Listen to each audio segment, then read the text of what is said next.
Hi, my name is Tatanka Gibson. I come from the HALIWA-SAPONI from North Carolina, and also Johannesburg from Virginia. Right?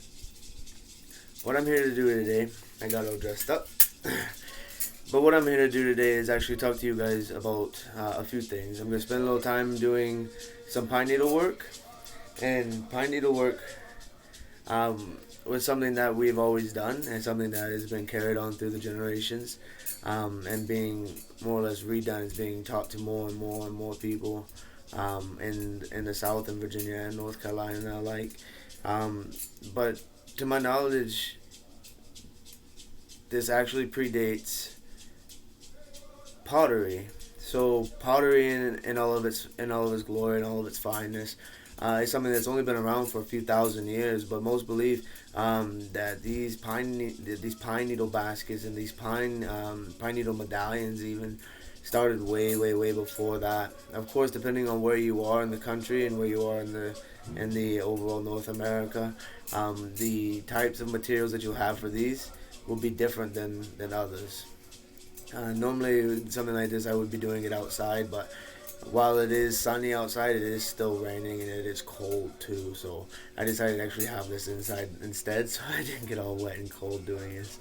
Um, but I'm going to be showing you some examples and going over a little quick explanation and demonstration on how to make them. And so hopefully that you can make your own and continue the practice in that form and fashion. Um, what I'm wearing is actually mostly everything that I have on would be considered pre-contact.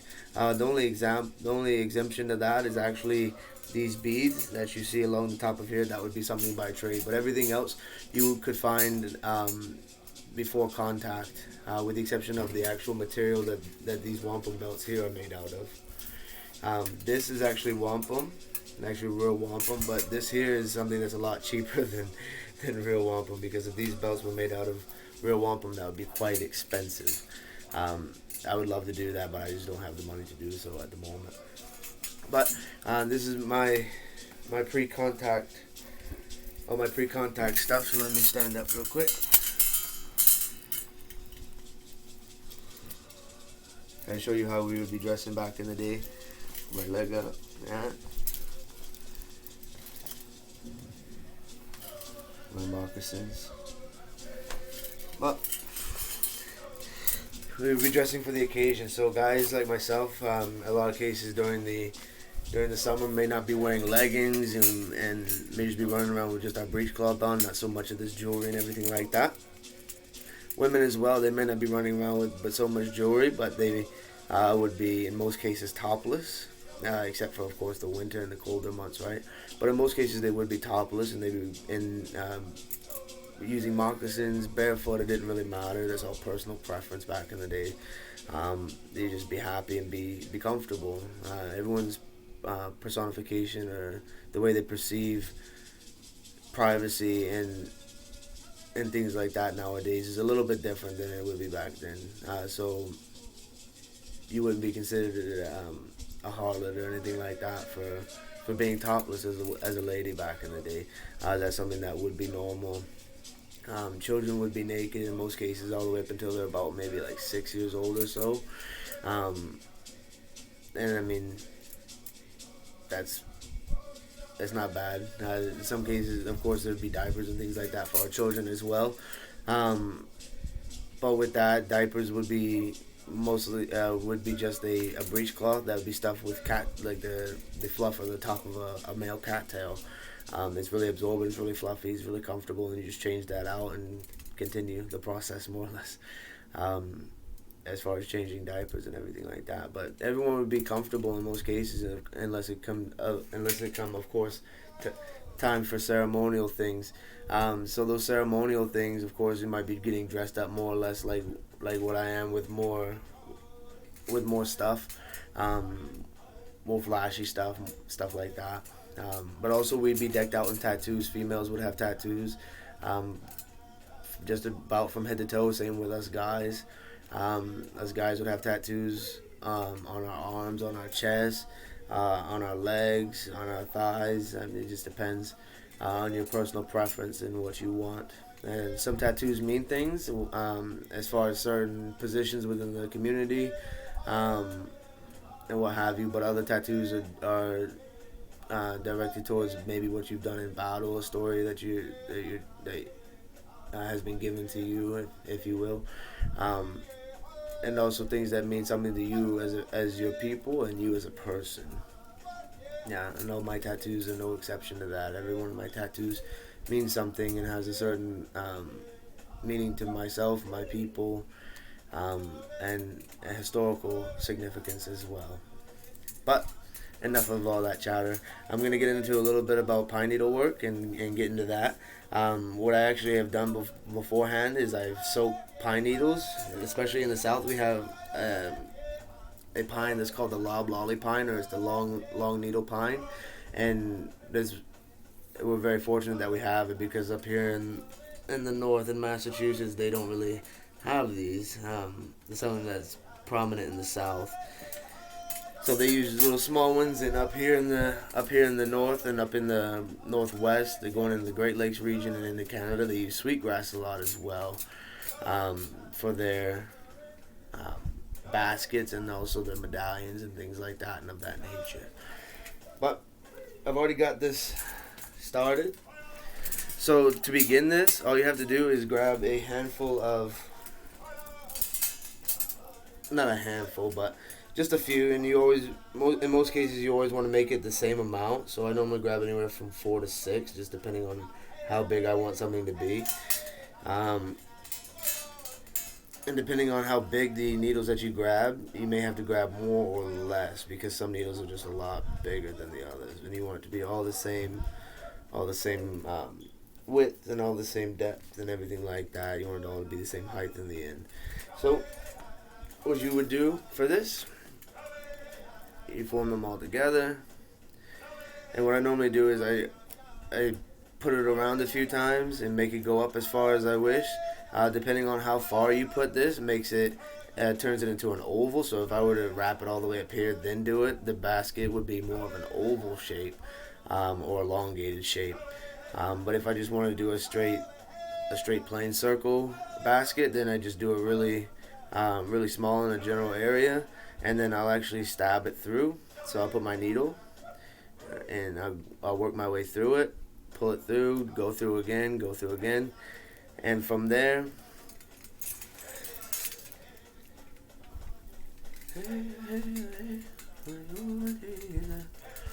I'll actually, once I stab one good time, or 2 times, I'll stab it through just to tighten everything up. I'll start to make my pattern around. So I'll go around, I'll wrap it, and then I'll put it down, go poke back through a little bit, just over to the right of the hole that I just did, and continue the pattern in that form and fashion. So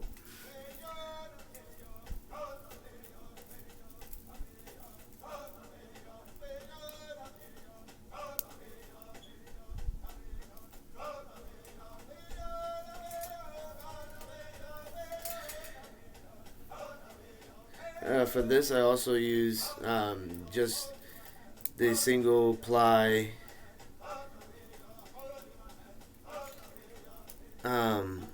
I just use single ply sinew for this. It's a lot easier to pull through, and I just use a regular old glover's needle.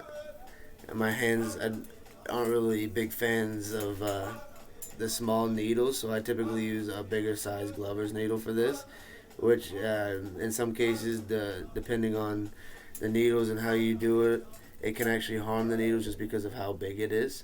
But that all is depending on that.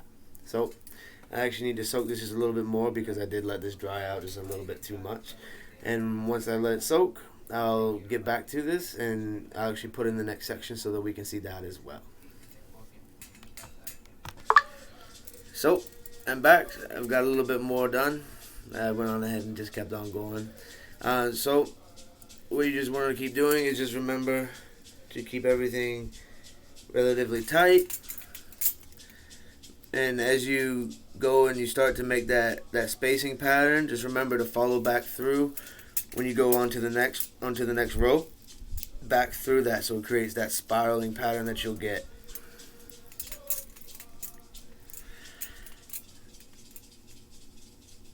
goes over, goes through the sinew in the same spot as before.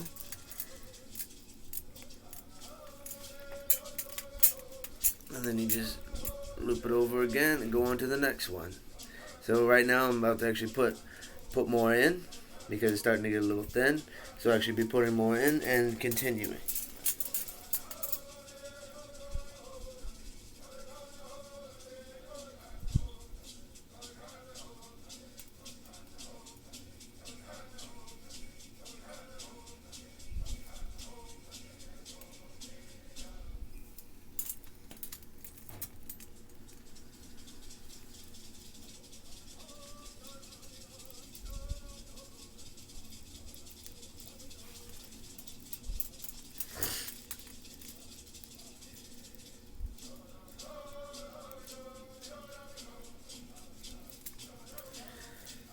Make sure everything's in there.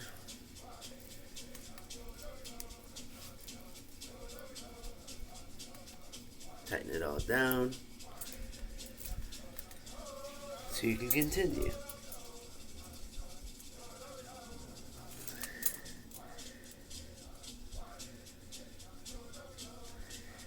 Now the first couple times as you do this, it may not be the patterning may not be the most beautiful in the world, but you always gotta start somewhere and then just work from there. I'm still not the best at anything, I really do. I know how to do a lot of different things, and I'm not the greatest at. I mean, I'm decent, but I'm not would be considered a master at any of them. I chose to learn a multitude of different things instead of focusing on just one specific thing. So as you go around, just continue that, and once you get to however wide you want this one, I'm thinking I'll probably do it as a pretty wide basket, just because I have a decently wide one, but I want a little bit bigger, just so I have examples for when I do teach classes in person, or it may be a gift, who knows, it depends on how saucy I'm feeling, I guess. But just continue, just work your way around, and just continue to put more in as you need to, as you feel like you need to. And just keep the wheel going. Of course, you can leave it as small as you really want to. So just within the first couple rows, if you had made the center a lot smaller, using maybe only like three, about three, as far as just the center. If you would just continue with that, then you could make a small pair of earrings. Of course, making medallions and stuff like that as well for little ones, or making it a little bit bigger, making big ones. This one could be, once it's finished, could be a medallion, truthfully,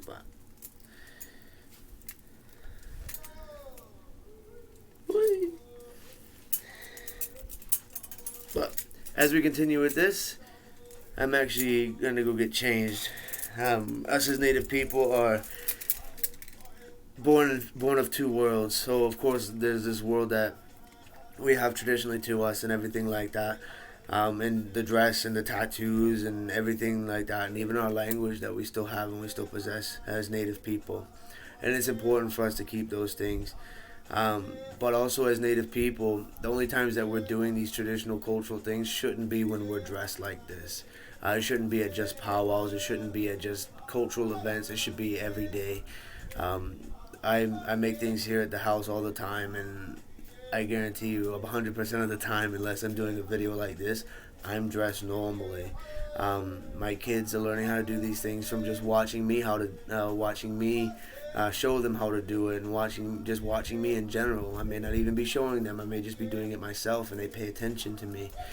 So doing these things in our household 365 days a year, no matter what, is very important and very vital to us as Indigenous people, because we shouldn't just be Indian at a powwow.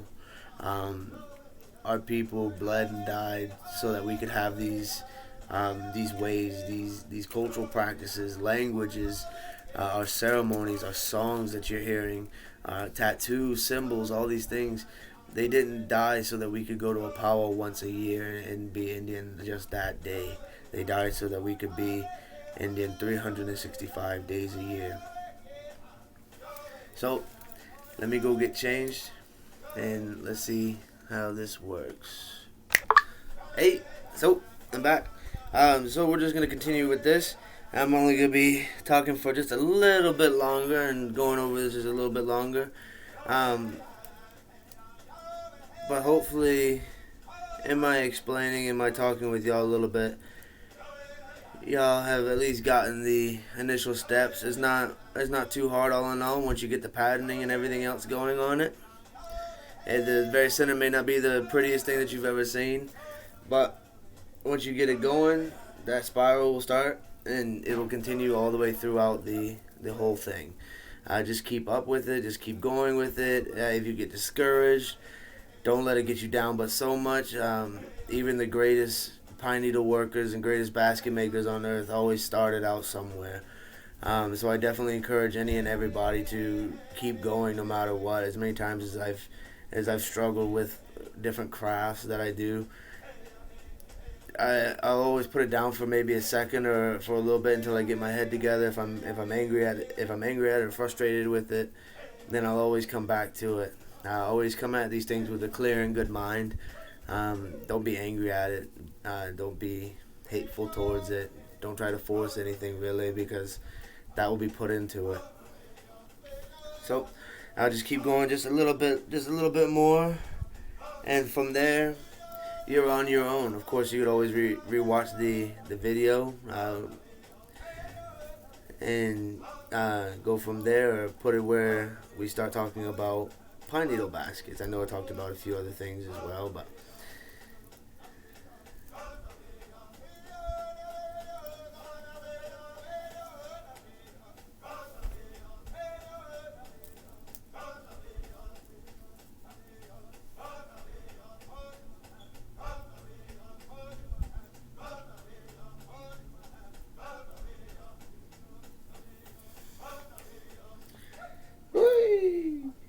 at the gate.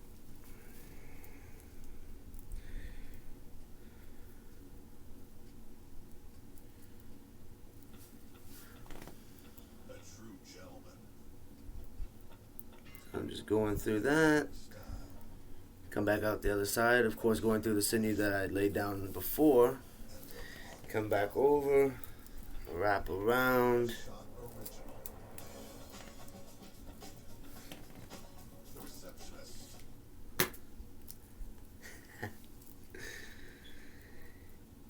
Can't beat a YouTube commercial. But just going around. Going back through, next piece of sinew that you see laid down from the last row, you go through that so you can create your pattern. It splits it about in half.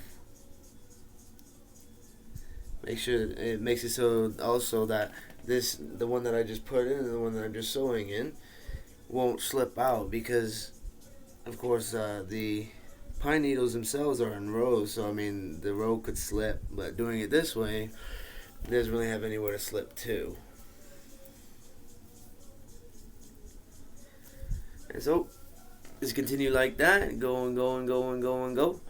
And as you work, however big you want this, you actually start to just gradually work your way up. Really not too much. So as you go, you just curve it up just a little bit.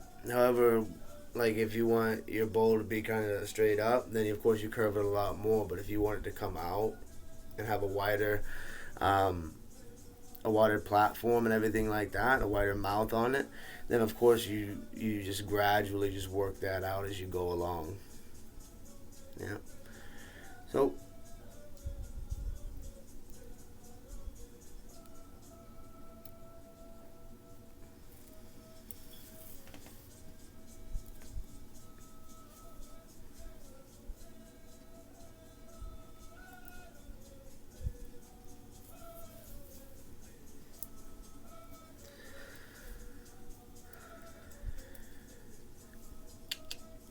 So, I do believe this is where I'll stop now. I'll let y'all just continue on. Remember, don't get discouraged. Keep trying, keep practicing, keep working at it. I always am. I feel like I get better every time I do it, and it gets a little bit easier. Not on my hands, but I feel like it gets a little bit easier nonetheless, just in general. And just doing stuff like this and doing crafts in most cases calms me heavily. Um, so y'all keep practicing. Don't forget your needle. Don't forget your sinew. Don't forget your pine needles. And don't forget, no matter what day it is, if it's powwow or not, you're indigenous. Show it.